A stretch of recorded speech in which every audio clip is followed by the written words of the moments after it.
7:21 en contacto directo. El INEC publicó ya los datos del último Censo Nacional Económico. Lo que hizo fue visitar locales comerciales, empresas, establecimientos económicos en los 224 cantones del país para recaudar información que puede resultar interesante, sobre todo para quienes estén pensando emprender o comenzar un negocio. Byron Villases, bienvenido, muchísimas gracias por estar con nosotros.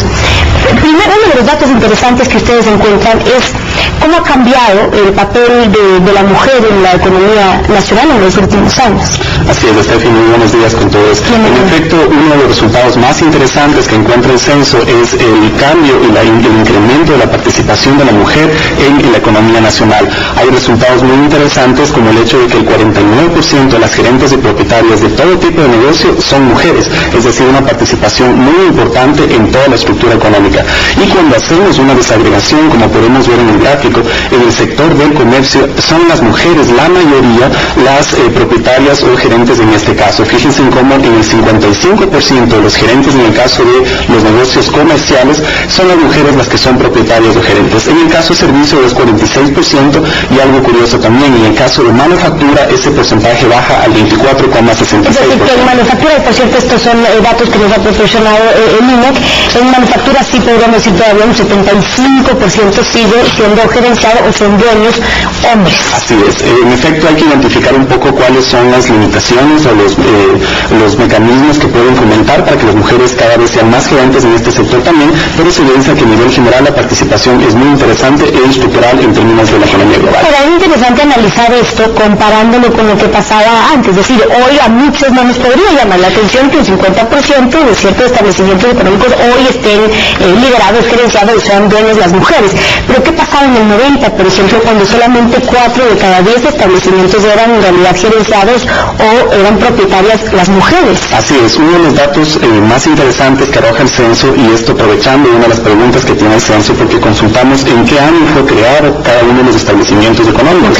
Hicimos un barrido para 511,000 establecimientos y le preguntamos a cada uno en qué año fue creado. Si me permiten mostrar este gráfico, permite identificar el año de creación de las empresas que son gerenciadas o en el caso que son propietarias las mujeres. Fíjense en cómo sostenidamente viene incrementándose la proporción de empresas cuyo propietario en este caso o gerentes son las mujeres. En 1990, 4 de cada 10 establecimientos eran propietarios de una gerente y ahora ya está bordeando el 60%. Es decir, de cada 10 negocios que se crean, ahora 6 de esos 10 negocios son gerenciados por mujeres. ¿Pero a qué le atribuyen que desde 1995 en particular, porque es el año que ustedes ponen como muestra, ya se empieza a disparar, digamos, la participación, a aumentar la participación de las mujeres? Bueno, hay algunos elementos económicos y también sociales respecto a este fenómeno. En primer lugar, el rol de la mujer está cambiando en la economía. Hay mayor participación de la misma en la participación en temas educativos, en temas laborales.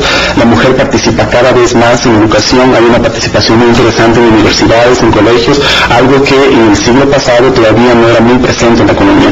En segundo lugar, en términos laborales, ellas tienen cada vez más participación y oportunidades para gerenciar, para dirigir empresas, y como vemos ahora, ellas también están emprendiendo. Entonces, creo que es una consecuencia también de algunos cambios sociales. ¿Lograron evidenciarse que hay diferencias, por ejemplo, entre las mujeres que están ya dentro del mercado laboral o que son propietarias o que están gerenciando alguna empresa entre las diferentes ciudades? Es decir, por ejemplo, entre Quito y Guayaquil, ¿es que hay algún tipo de diferencia? Hay algunas diferencias, todavía no hemos llegado a conclusiones específicas por ese tema debido a que son todos los cantones 224 los que están incluidos en el censo económico y eso es un poco todavía dificultoso realizar conclusiones, pero lo que sí encontramos una asociación muy interesante es en el hecho de que la mujer que tiene una propiedad dentro de alguna empresa o que está gerenciando la misma también tiene relación con este cambio del rol social que tiene dentro de la familia.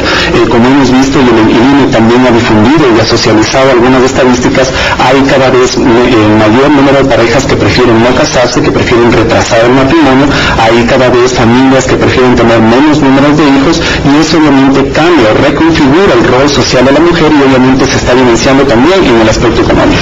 Ahora, hablemos de la creación de los nuevos negocios, sobre todo para quienes estén pensando en emprender y saber dónde se podría encontrar cierto tipo de nicho. ¿Dónde están los nuevos emprendimientos o por lo menos dónde se ha visto que se ha desarrollado nuevos negocios? Bueno, el Ecuador en general, de lo que diagnostica el censo económico, tiene una estructura bastante grande en términos comerciales, seguido del tema de manufactura y de servicios. Sí Sin embargo, uno de los beneficios, yo creo, más grandes que tiene el censo económico es la capacidad de visibilizar y identificar cuánto se necesita invertir para tener un negocio en específico. He sacado algunos ejemplos para que la ciudadanía se pueda dar cuenta de la potencia de información que tiene el censo económico, para darnos cuenta ya ahora que el censo nos permite identificar claramente cuánto dinero se necesita para invertir un negocio. Es decir, si quiero invertir en determinado tipo de negocio, ya podemos desagregar exactamente si es que yo quiero invertir en Guayaquil o en Quito, cuánto necesitaría. Y no solo en Quito y Guayaquil, en todos los cantones del Ecuador e inclusive mucho más allá. Cuenca, Ambato, Machala, Tulcán, Azogues, La Tacoma. Exacto, podemos desagregar inclusive a nivel de parroquia, y voy a citar algunos ejemplos. Si uno se quiere poner una peluquería en Quito, necesita en promedio $3,900. Si uno se quiere poner una ferretería de las pequeñas en Guayaquil, necesita al menos $162,000. Ahora, solo con esos datos que tenemos en pantalla, Byron, si me permite, por ejemplo, yo noto diferencias muy marcadas en los bares, en discotecas y nightclubs, que se pueden fijar desde el penúltimo. Dice que el promedio de inversión para ponerse un bar o una discoteca en Quito podría ser $60,000, pero en Guayaquil $6,741. Sí, precisamente esas diferencias y esa cantidad de negocios es lo que permite visibilizar el censo, porque nos permite darnos cuenta cuántos negocios hay, cuántas competencias y obviamente en términos generales si es que es más rentable o no en una u otra ciudad. Por eso el censo económico permite inclusive tener estas mismas desagregaciones a nivel inclusive parroquial, es decir, para todas las parroquias que existen en el Ecuador, saber cuántas gasolineras hay, cuántas sastrerías, cuántos estudios de abogados, y obviamente identificar dónde. Depende el monto de inversión también de la oferta, es por eso que cambia también dependiendo de la ciudad, porque notábamos entre Quito y Guayaquil que se necesita mayor inversión en la capital que en Guayaquil. Por supuesto, porque necesitas en general, y dependiendo de la ciudad y obviamente dependiendo del negocio, necesitas montos distintos para un poco acoplar a la competencia, al mercado que te estás dirigiendo. Pero más allá de eso, yo creo que lo más interesante es que nos permite ahora tener una noción muy clara para todos los emprendedores del Ecuador.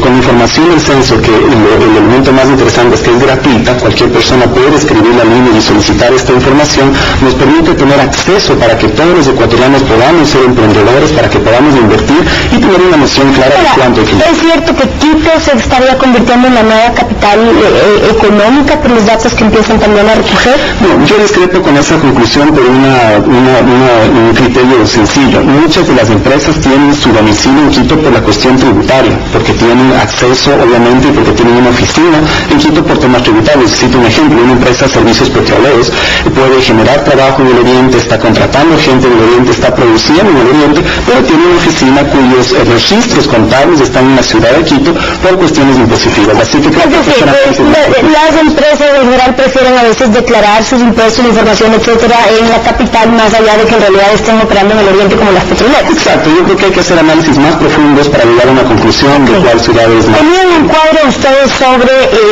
las oportunidades de negocios que habría según los tipos de negocios que hay ya en nuestro país y algunos que se han disparado más que otros, como las licorerías o tiendas? Sí, bueno, hay algunas especificaciones de negocios que podemos mostrarlas. Hay una gran cantidad, por ejemplo, de tiendas que generan un ingreso a nivel de $3,600 millones anuales, así es, y ocupan alrededor de 146,000 personas. ¿Esas son tiendas? Sí, tiendas, exactamente. Otro de los negocios que ocupa una gran cantidad de personal es el negocio de restaurantes, que ocupa alrededor de 94,000 personas a nivel nacional, y tenemos otros negocios como el tema de ferretería, y asimismo una gran proporción de negocios y también de empleados. Así que ahora ya hay una información mucho más concreta de su posibilidad de rentabilidad de ingresos y a nivel territorial, que es lo más interesante. Se ha evidenciado el crecimiento de actividades económicas privadas, pero más de las pequeñas. Todavía no tienen datos, no tienen información. ¿Qué pasa con la diferencia entre la microempresa y la mediana empresa? Hay información, ahora estamos justamente analizando las bases de datos para poder hacer esas clasificaciones entre medianas, pequeñas, grandes, y tener especificaciones concretas de dónde están distribuidas, qué nivel de empleo están generando y especialmente qué oportunidades existen para crecer. Perfecto. Quería comentarle que muchos tuvimos problemas dentro de la página web de descargar fácilmente el archivo para poder tener la información. Entonces eso es importante que funcione bien para que todos quienes nos están escuchando, si quieren entrar en la página del INEC, pueden ver ustedes, hacer clic en donde está la opción del censo económico, pero que sea fácil de descargarlo, porque la verdad es por el formato que lo han subido. Sí, les pedimos bien disculpas, la verdad no esperábamos tanta avalancha mucha información, estamos ya recibiendo más de 80,000 visitas por mes, en realidad una cantidad muy grande de visitas, pero estamos trabajando para que sea lo más didáctico y fácil de acceder a la información. Perfecto. Byron Villacís acompañándonos esta mañana en Contacto Directo. Muchas gracias por haber estado.